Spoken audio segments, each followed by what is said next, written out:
Well guys, if you've been following along, you see that I recently purchased my new hunting property. It's approximately 200 acres and I've been working diligently to try to create the best whitetail hunting property possible.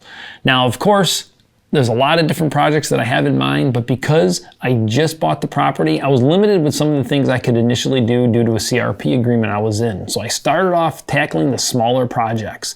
If you watched the last video, you saw that I put in a few small kill plots, opened up the forest land in areas that were totally overgrown in honeysuckle to be able to allow me to have a couple of kill plots to be able to hunt under very specific wind conditions. I also created a water hole which turned out to pay one of the biggest dividends ever on the new property where I shot my target buck for 2022. But now the hard work begins, and some of the things that I've been kind of holding off on because I just wasn't sure I had the stomach and the muscle to be able to handle this, that was doing the monster 13-acre clear cut to begin a new forest. Right now we're standing in a finger of timber, and when you look at a map, anybody that will look at this property would be like, I want to hunt that thing. I mean, it is just the greatest looking finger of woods. But when you get in here and you actually start to see what you have, you realize, Kevin, take it from here, because we are going to be doing a serious cosmetic change to this piece of property. Yep, what we have here is a typical timber we find in Northwest Illinois. It has been over-harvested to death with never any thought of timber management.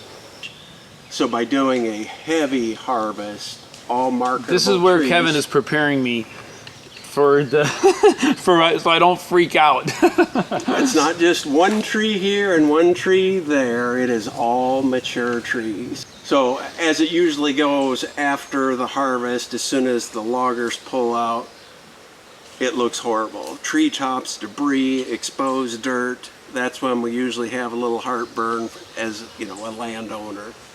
Visually, Get ready. There it is again for the third time. Is get ready. All right, Graf, you finally did it. You went in, cut all of your trees down. How does it feel?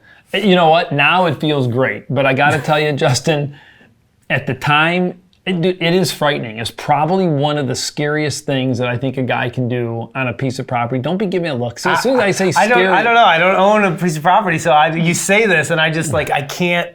I don't know. Well, just put yourself in the situation, right? You buy this piece of property. You're buying it because of some of the features on the property. You've been to the property before. Yeah. You remember when we were turkey hunting, we went across the bottom there and we started climbing that ridge, and we kind of called it Rut Ridge, and we thought how cool it'd be. And be like, man, this would be a cool place to hunt deer during the rut. But I tell you what, after having the property for a couple of years and then seeing like, dude, there's no forest here. Like this thing sucks. I think the issue that you had, you know, it's a good piece of terrain in terms of like deer like to travel on ridges, right? Yes. To get from one point to another. But for your problem is it's kind of like, I would say almost the heart of your property, like in the center. Yep. And that's where you and again, I'm kind of guessing on some of this stuff because I don't know, but like that's probably where you want to hold the most of your deer, right? Not necessarily have them passing through, like you want them to kind of live there. And when the habitat in the center core of your property is like the worst of all of your habitat, it pushes the deer to your edges, which makes your hunting a lot more difficult.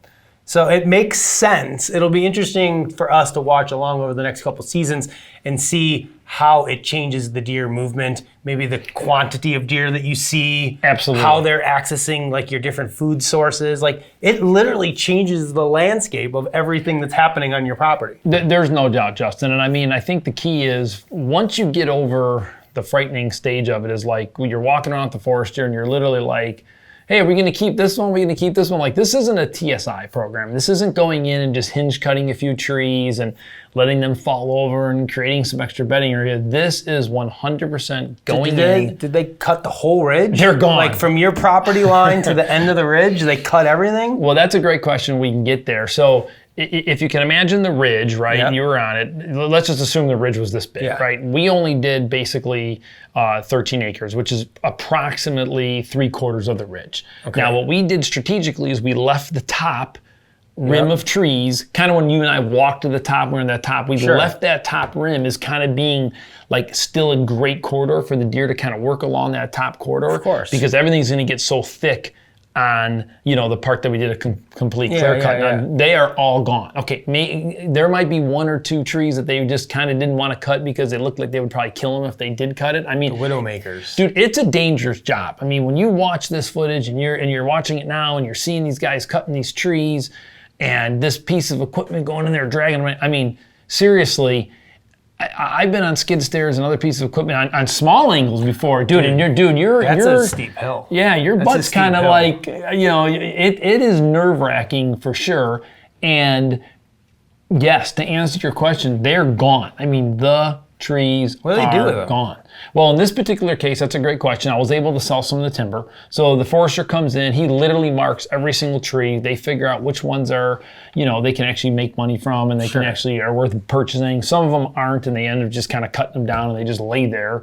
There's no doubt it's a jungle, but for the most part, the logs that were harvestable, they got dragged down to the bottom. They got taken away. This particular project, I think I ended up making about $18,000. It's not, it sounds like a lot of money, but when you see all those trees gone, and of course, in my particular case, I was planning on taking those monies and putting it right back into that section in terms of planting seedlings and other trees. Because, ideally, yes, you can let Mother Nature just do its thing. Right, but you want to plant specific trees in there, I'm assuming, that you want to grow. You don't want to just chance that oak trees are going to grow here. You're like, no, we're going to go plant. What did you plant in there? No, that's a great question. So we planted, a lot of oaks, so bur oak, white oak, swamp white oak. We did some walnuts. I'm not a big walnut fan, but we did plant some walnuts. We also planted some cherry trees. And then what we did strategically is we went in there and we probably caged about 50 to 70 trees. So then we know for a fact those trees that are caged and protected, that they're going to have a pretty high likelihood of survival. And they're not starting off just as a little seedling. Those are more of what's called an RPM type tree. So, already probably got like 3 or 4 foot, growth, and they're protected. So they're going to have a good chance of survival for sure. With the seedlings, of course, what they do is they literally go in, Justin, and I mean, you know how steep that ridge is. Yeah. They are climbing through there, and they are literally going in the thicker stuff and then basically spaying in a tree, and they're kind of strategically picking spots. It's not going to be very easy for the deer to kind of like get. Well, yeah, because when they cut the tree, they keep the better part of the tree, but then you have a lot of the tops that fall, and they leave those behind. So in those tops, they're going in. They're actually spaying in those trees in those areas. Because otherwise, they're thinking the deer or other wildlife are going to eat them. Oh, sure. Oh, yeah. Well, you know what happens to these little trees when they're planted. I mean, the deer they gobble them up. Yeah. The other little strategic. That's why we got to shoot them. We do have to shoot more deer. The other kind of thing that we did too is, if you ever seen like aspen trees in some of the areas you hunt, man, the deer love rubbing the daylights out of those. They do. And they love those areas. They get soft wood, maybe? It is. And what's neat about kind of aspen trees, I planted 2 groves of those. So they strategically went in and we put like 100 over here and then 100 over here. It may have been 200 and 200. I forgot the final numbers. But the idea of those is they kind of grow like in colonies, right? And they actually live like through the root system. So as they begin to grow, you can cut them down and more will just keep kind of popping up. So those were strategically kind of planted to be able to create just some better high traffic areas for rubbing. And they kind of grow like weeds. They grow quick. They grow quick. They're kind of cool trees.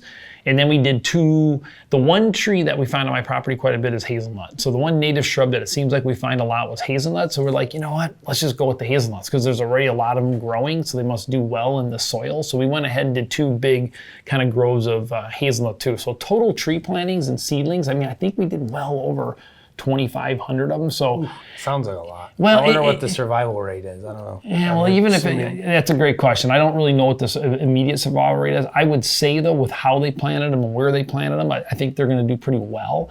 We're going to go and analyze that like a year and 2 years from now, and if we're not seeing some of the growth that we want, either A, we'll have to resort to more caging, B, we'll have to plant some more trees. Sure. And of course you are going to have, like you brought up, some of the Mother Nature effect, right? Now that you cut all that out of there, the sun just starts getting in there. And as you've seen in some of the other videos that we've done, when you open up that canopy, sure, you're going to get some invasives, but you're also going to get some good things too. So there's going to be some management. Like, I'm not saying. So are you going in and are they taking out invasives as they start growing, or are they going to just let them grow and hope that the natural stuff that you want, the desirables, take over the invasives? You're never going to win the battle. non-invasives, right? They seem to be like with weeds or anything else. If you've done food plots, it just seems like you never Can't get them all. You can't get them all. So ideally, what we're going to do is we'll end up spot spraying. Like at some point, what's going to have to happen is the foresters are going to have to come back. We'll wait a year, maybe even wait 2 years and begin to work our way through it. Now, I can tell you through experience of seeing some of my friends' properties that have done these clear cuts. I mean, Justin, it's amazing the deer utilization on years 2, 3, and 4. You know, areas where you thought that they couldn't even penetrate or get through, they just, as you know, I mean, as deer hunters, they love those thick spots. I mean, it's cover for them, it's food for them. Like, tons that's of food. 13 acres of food that they can have basically from green up through probably late season, browsing on woody browse and whatnot. Like, it's just a giant food plot. Yeah. But it's also like serving as a bedding area too. I remember last year when Kurt shot his buck, he was right up on one of those clear cuts you're talking about. And what was that buck doing? Just cruising the downwind side of that clear cut. 100%. And that's strategically why along that top rim that I was telling you about, we left, you know, like maybe 15 to 20 acres along, not 20, I apologize, 15 to 20 yards. Okay. So basically I can have strategically 2 bow stands along that top rim, and I'm going to add a couple of other little features too. I'll probably put in one more woodland pond where the property up top kind of swales down. It'll just be a natural spot where it can catch some water. So that top ridge will hopefully become just an area that those bucks will want to run because they will be bedding in that thicket area. So, but I can tell you, Justin, firsthand, let's face it, how many young forests are you really finding? Like, unless people are super dedicated and taking areas either out of production, right, which is part of some of the future projects that I'm working on. You mean taking fields, like ag fields out of production? Right, you're talking right, about. right. And just actually, letting them go native or plant them with trees or something. Right. And actually creating young forests. Like, let's be honest. You drive around a lot, you're going to, whether it's baseball games with your kids or you're out doing whatever you do, it seems like you see a lot more destruction than you are seeing the creation of these young forests. So anytime you can take and do a project of this scale and create a young forest like that, it's not just for the deer, right? Like, all animals just kind of gravitate to it. Now, I will tell you, you know, you were here a couple days when I came in. I maybe looked a little, just kind of a little. Damn foresters are messing up my whatever. And let me be clear, it wasn't the foresters, it was the loggers. Kevin's probably watching this video right now and wants to kill me. No, there's a big. No, they're not, because at the end of the day, listen, the loggers are the guys that are they're the ones with the chainsaws. They're the ones cutting the trees. They're the ones driving the heavy equipment. And believe me, I mean, it's easy, of course, for me to sit back and be like, man, just can't you be a little more gentle? Gentle with my baby, please. I mean, it's dangerous. It's a big job. It's hard. I guess if I could provide any feedback for somebody who's getting ready to do a clear cut, like, listen, there's clear cuts that take place on flat ground, and on flat ground, it's a lot easier to be a little bit more specific about, hey, listen, I kind of want my trail to run this way. But in my case, literally, because it was so steep in areas, I mean, they had to do switchbacks in a couple of areas to kind of get up and then to be able to get the logs down. I mean, in one spot, Justin, I don't know if you remember those big rock croppings when we were growing up. Dude, he must have hit one of those, and the whole damn rock cropping, which seriously is probably as big as, I don't know, 15 by 20, like this huge rock. I mean, now it's down to the bottom. I mean, he must have hit it and the thing just rolled down. But I would tell you a couple of things that I would do differently. One is I would have tried to been there a little bit more. You know, like you can't always time when they're going to come. And I had some things going on in my life where just didn't allow me to actually be there and be a micromanager. They were probably super glad that I wasn't there. They probably would have wanted me under one of those widow makers is what they would have wanted. Because I just kind of wanted a few things a little bit differently. And I think if you work with the loggers and you just say, listen, you know what, for me, this is about habitat. This is not necessarily 100% about maximizing every single dollar from every single tree. I was willing to give up a little bit of the monies that I was making to be able to kind of strategically get maybe a road system and certain things a certain way. So some of that didn't exactly go 100% the way that I wanted. And I think if I was there, I might have been able to get that, maybe. It's a big maybe. Sure. But again, when you're dealing with a piece of property that's that steep, It's pretty hard. And what you just don't realize, and that's why they really call it a clear cut. Like, I remember being there with the forester, and there's that one spot, Justin, where my property has an oxbow, whatever, it kind of comes out, and the deer just seem to like to come to that little spot for some reason. I'm like, hey, let's save that tree right there. And the forester's like, okay, go ahead and mark it. Well, we'll save that one. I'm like, okay, this is gonna be good. I'm gonna be able to hunt from this tree, right? Well, dude, you don't realize when you go up at an angle like this and you're cutting a tree here and that tree's 50 foot tall when it's falling this way, like they can't like get it to fall this way because everything wants to go downhill. Well, you can imagine what that tree now looks like. I mean, literally, it's like, okay, this is just not going to work. I'm not going to be hunting from that tree. Like a phone pole. It's kind of just like, well, every branch that it had, just trees fell against it, and it's like, it's not going to work. Now, you just need a box blind there. But like on flat ground, like that is something you could be way more strategic. Because you know what? If you really was working with the log, and you're like, listen, I really want to preserve this spot. I want to create this. And they're on flat ground, yeah, you know what, depending on which way the tree's leaning, you know, they can cut it, they can wedge it, they can do certain things to get a tree to kind of to fall certain ways. But in this case here, when you're literally standing on that steep of a bank and you're trying to cut, I mean, there were a couple times where when you hear those trees coming down, I mean, it's scary. I mean, it's a big deal. What was that TV show, the logging show, the Axemen? Was that what it was called? Did you ever watch that? I watched a few of their episodes, yeah. But I'm telling you, dude, it's wicked. So, cut a long story short, here we are. I'm so glad I did it. You know, fast forwarding now, we're approximately, what is it, June? We're about a full 6 or 7 months. And I mean, no, I haven't been walking around there and seeing all this sign. And, you know, it's going to take time. But, man, it has already greened up. The trees have been planted. I know they're in there.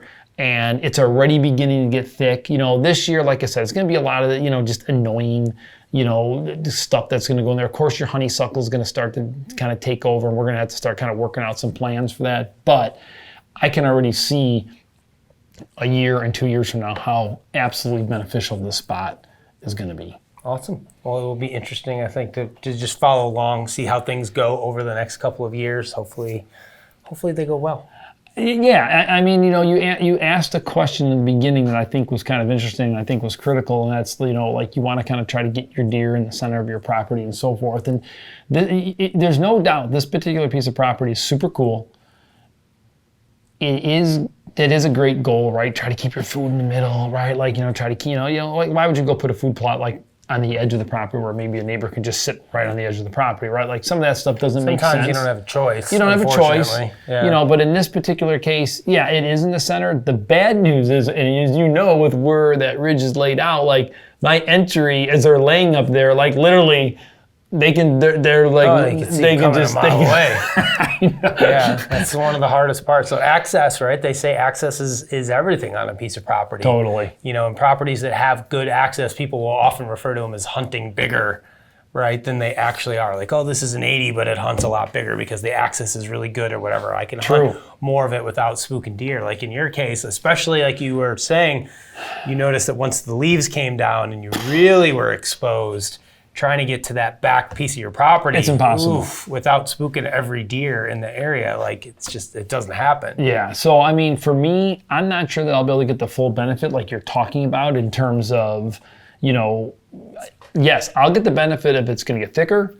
I'm going to have better trees. I'm creating something for but it's also future. It's also one of those things where like morning access, right? I mean, morning access and evening hunt access are often two different things. True. Trying to get back there in an evening, especially in the late season, is tough. Not going to happen. Your morning access for, you know, maybe a late October, November hunt, probably still all right. Yeah. Especially if you've got, you know, taller standing crops in your bottom that's concealing some of your movement out there. 100%.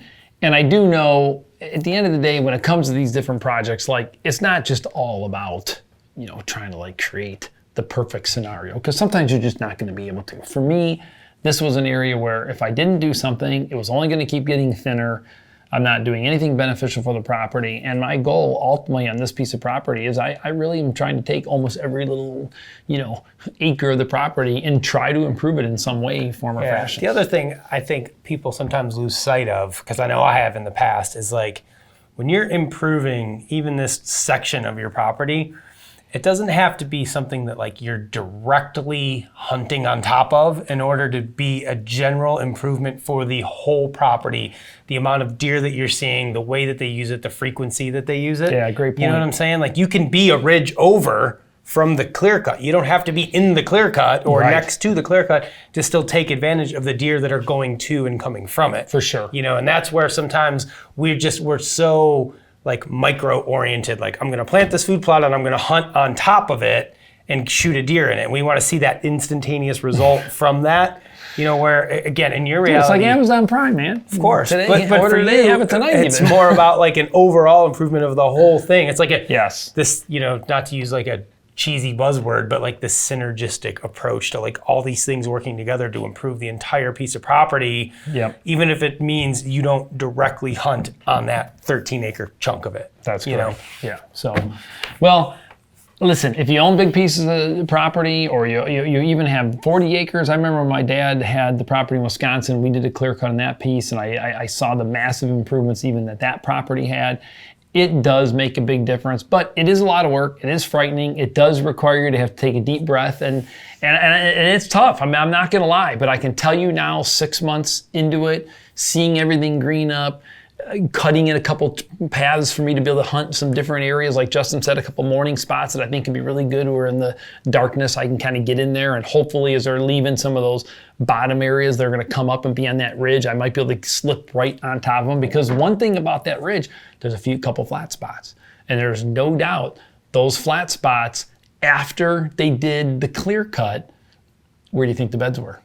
Sure. On the flat spots. So I kind of pinpointed where those flat spots were by kind of seeing where they wanted to bed, because and in those mornings, the sun comes up, they get a little bit of the sun on those flat spots. So it really could work out in my favor. Sure. So the deer have already started coming into it. I mean, literally while we were cutting, you'd come back the next day and there'd be deer in the clear cut, coming out. They're interested. Well, they love eating all those treetops once they get cut 100%. down. I mean, that's just like fresh food for them, even during the middle of the winter. But those flat spots you're talking about on the side of a ridge, right, typically going to be referred to as a shelf when you talk about like topography and looking at topographic maps to figure out like spots to hunt.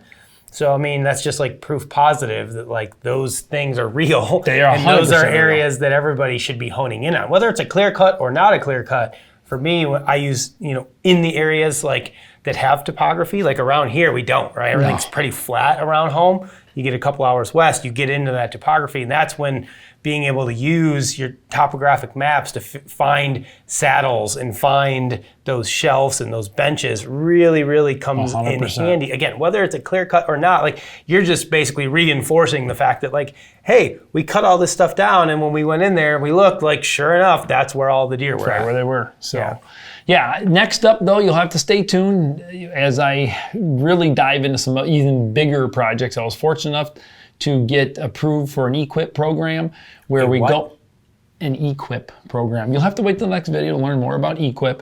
Justin, I felt the same way as you did. I didn't know anything about it, but I was lucky enough to get a grant through EQIP, and it is the next phase of the property where I did just a massive project, and it has really cleaned it up, with that creek in the bottom with, all the erosion that I was having. We really peeled those banks back, but I don't want to steal it. I want to save that for the next videos and the additional habitat improvements I'm making to hopefully shoot my deer before Justin does this year. It's always the goal, to try to get one down before Justin does. Thanks, Todd. You're welcome. All right, guys, appreciate you watching. Make sure you tune in next time. Bow Hunter Die.